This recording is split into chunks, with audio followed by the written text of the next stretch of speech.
Fray, another word for battle or fight. Motif, a short, memorable theme that appears frequently in a piece of music.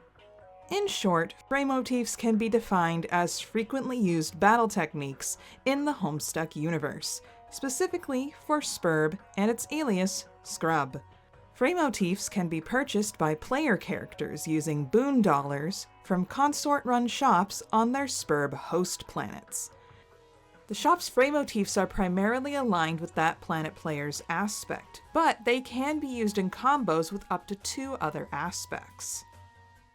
When purchased, they're presumably sold out and automatically taught to the player. I like to think of it like teaching Pokemon TMs from the Fire Red and Leaf Green games. Apply directly to the forehead. Of course, there are some world-building woes when it comes to Fraymotifs. Do both players have to buy the same Fraymotif to acquire a combo attack? Can players visiting other players' planets also purchase Fraymotifs there? And if so, are they limited to only buying ones that have their aspect? Because that would be a jerk move if someone could just buy all of their friends' solo Fraymotifs just so no one can use them. Suck it, Billy. No doom spells for you. I mean, like most of Homestuck, we're really not supposed to take Fraymotifs too seriously. Creator Andrew Hussey mentioned in his commentary that Fraymotifs were originally just vague, punny bits of world building connected to the beta kids' shared love of music that were never meant to be seen in action. However, when Collide came around, they decided to add animations for them, thank you Toasty Hat, as a bonus for people who remembered that they existed. Fun to think about, but not the real focus, as Hussey said. Well, screw that. I'm gonna focus the heck out of it, dang it.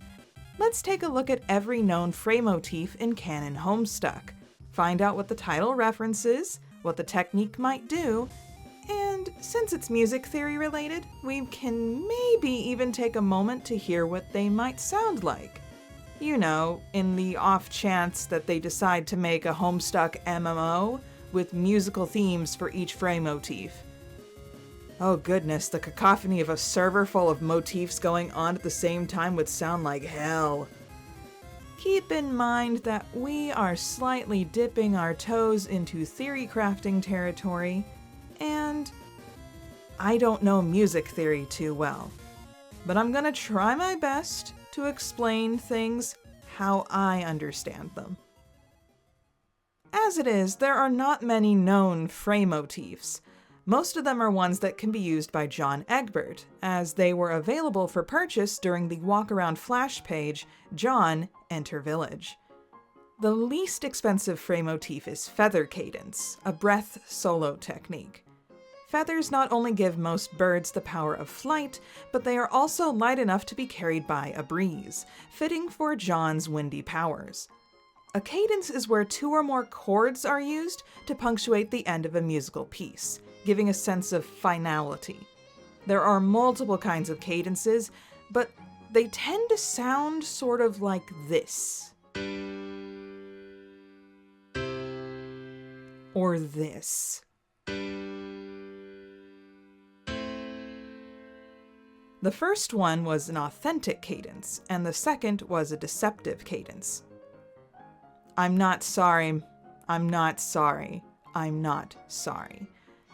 Cadence comes from the Latin word for falling, so this Fraymotif's name literally translates to feather falling. When did this page come out again?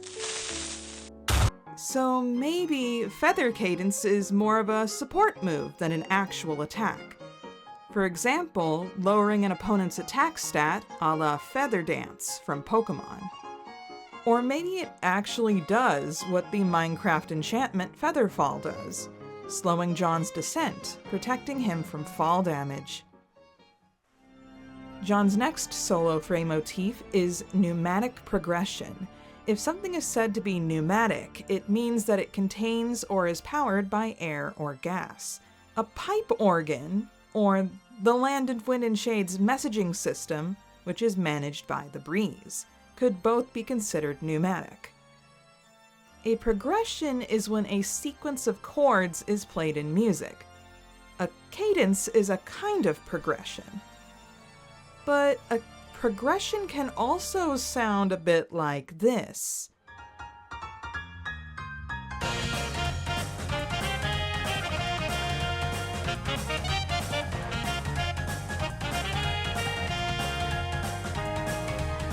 Rumble at the Rink by Toby Fox has a blues chord progression. As for what this Fraymotif might do, I can imagine it being a breeze attack that has a chance to strike an enemy 3 to 5 times in a row. Maybe it could progressively increase in power with every successful hit.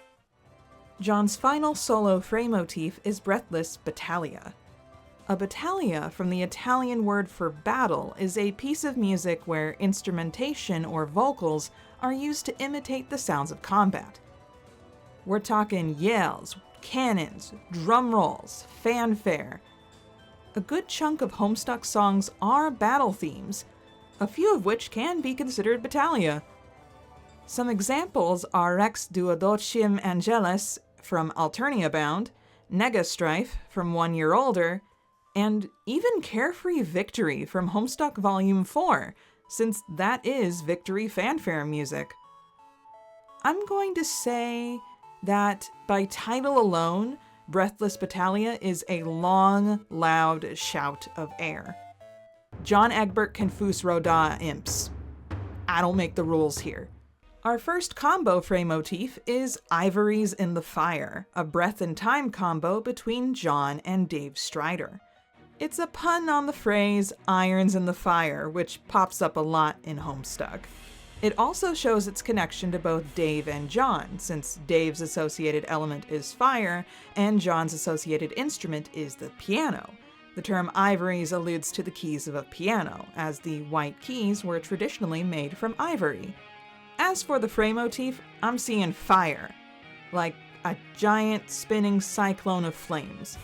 Dry, high winds only cause flames to grow larger and more deadly after all.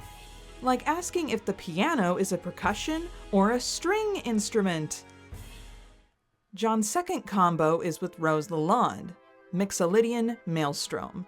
The Mixolydian mode comes from ancient Greece, its invention attributed to Sappho of Lesbos. I couldn't even make this up if I tried.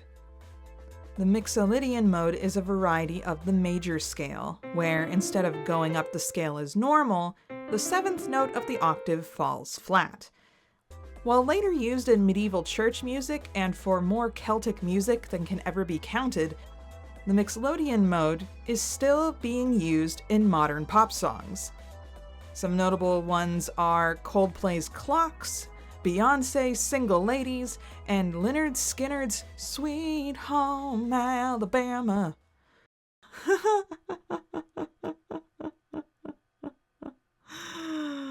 What? A maelstrom, on the other hand, is a powerful whirlpool which connects to Rose's associated element, water.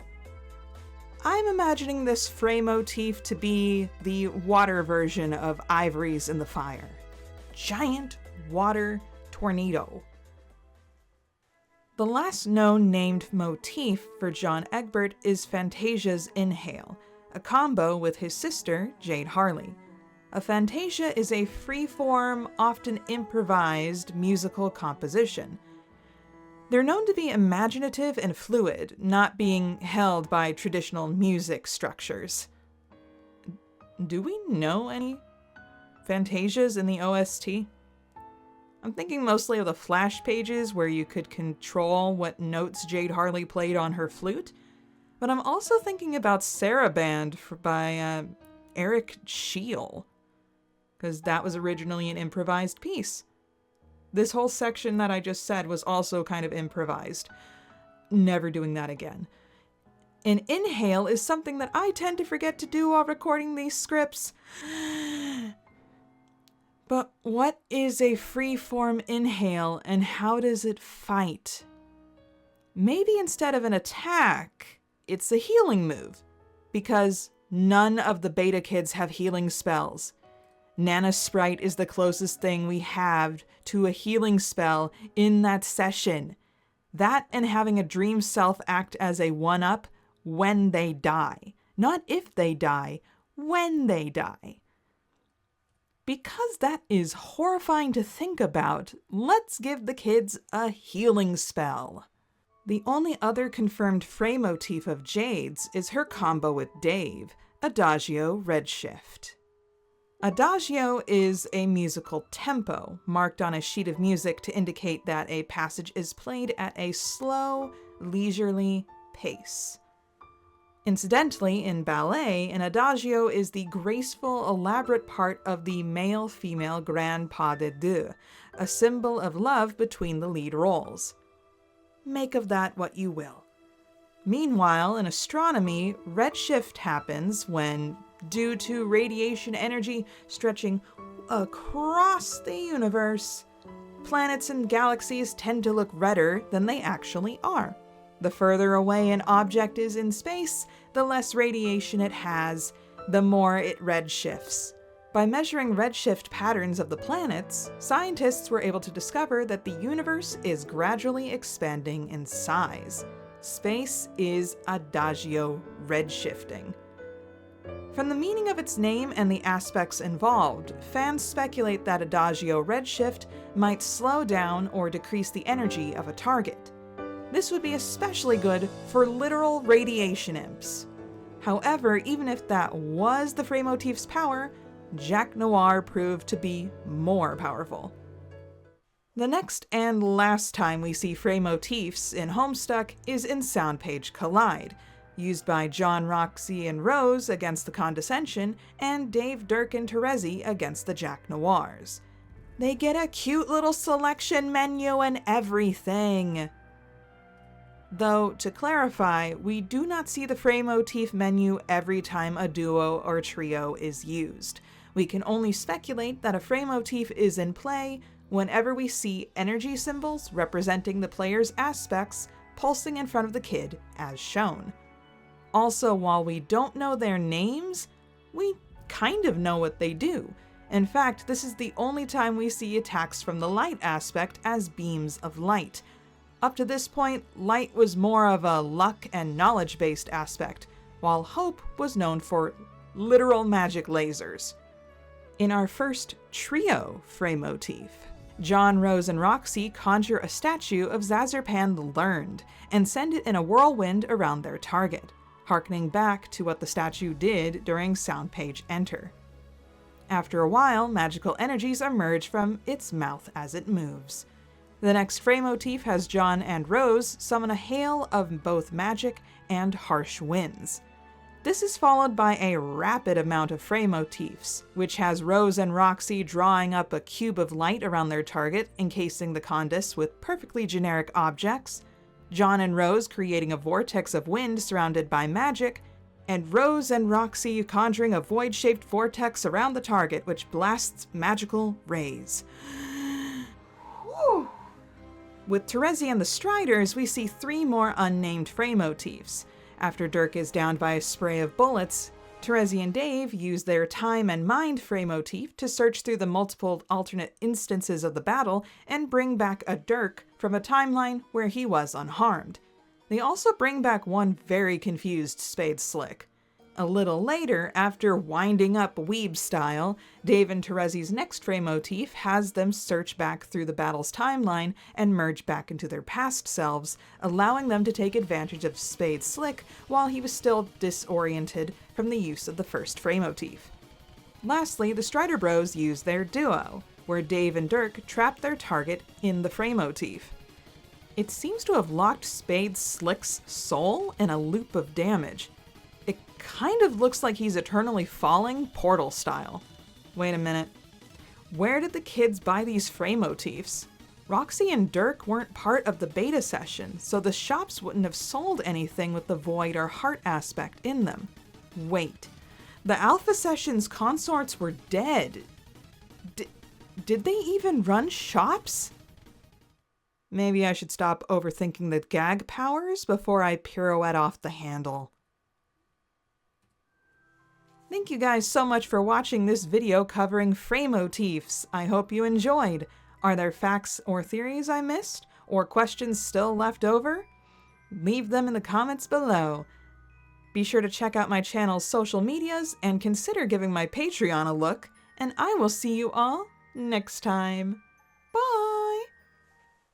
How about D minor blues? A little blues? You know, but spice it up and be like, we're done here. No, I have another one. If you play one more song that already exists, dude, I swear. Hey there. Consider becoming a patron, just like the phenomenal Alexandra Modelon, Ashley, and Heart's Remedy.